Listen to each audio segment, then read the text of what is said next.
tiros para o alto. Cenas de horror nas ruas de Manaus, capital do Amazonas. Jovens armados, alcoolizados e sem limites. Os vídeos repercutiram na internet. Sem medo, os amigos usam carros de luxo em manobras perigosas. Colocam fogo em áreas de vegetação. Ignoram os riscos ao atirar inúmeras vezes para o alto. Correndo o risco aí de atingir uma criança, de atingir um morador. Nesse vídeo, um deles dispara em uma placa de sinalização de trânsito. A maioria desses atos criminosos ocorria em via pública, como nesta aqui, que é uma das avenidas mais movimentadas de Manaus.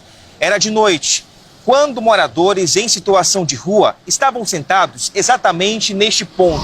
O grupo de jovens passou no carro e de dentro do veículo eles jogaram água nessas pessoas. Tudo foi gravado por eles mesmos.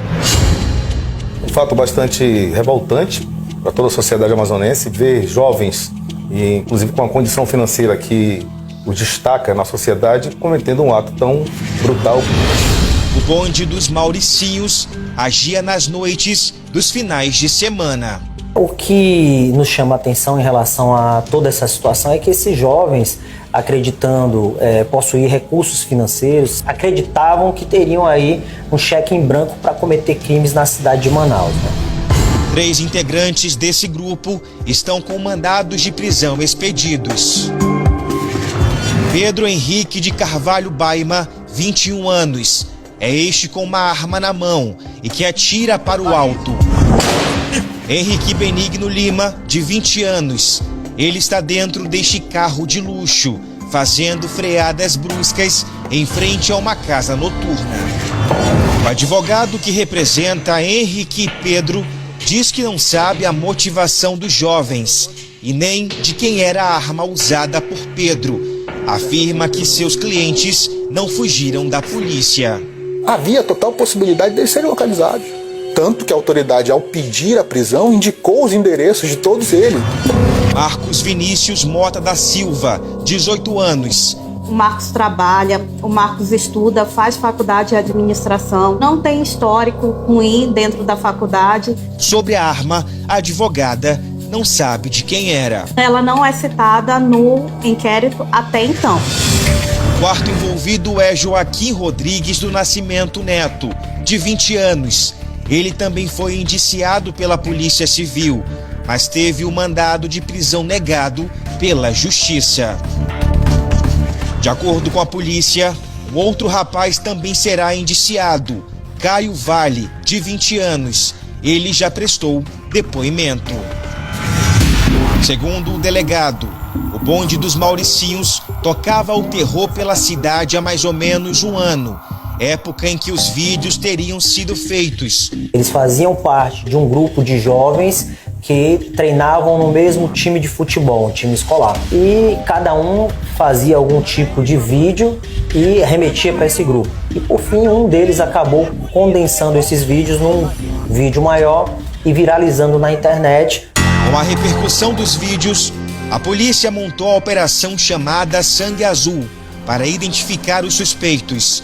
Eles são investigados por 9 crimes, entre eles incêndio e explosão qualificada, associação criminosa, porte e disparos de arma de fogo, racha de carros e injúria. A polícia cumpriu 3 mandados de busca e apreensão, mas não encontrou os jovens. Na casa de um dos suspeitos, encontramos diversas munições de calibre 380, além de uma caixa de uma arma de fogo, né?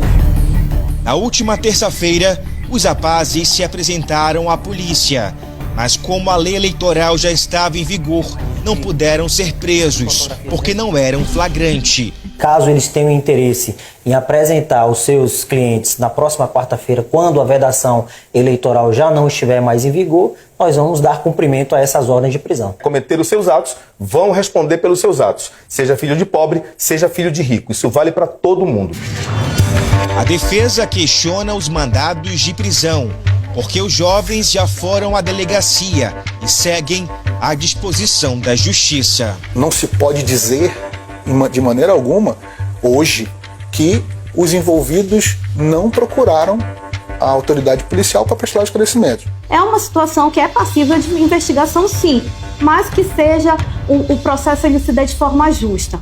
Tentamos falar com os investigados e também com os pais deles, mas ninguém quis dar entrevista sobre os vídeos e o comportamento dos rapazes. Neste domingo, a família de Pedro divulgou uma nota. Eles reconhecem a necessidade de que todos os fatos sejam apurados e afirmam: somos pessoas responsáveis, respeitamos a lei e a ordem e trabalhamos duro na criação do nosso filho. O destino deles deve ser decidido na próxima quarta-feira.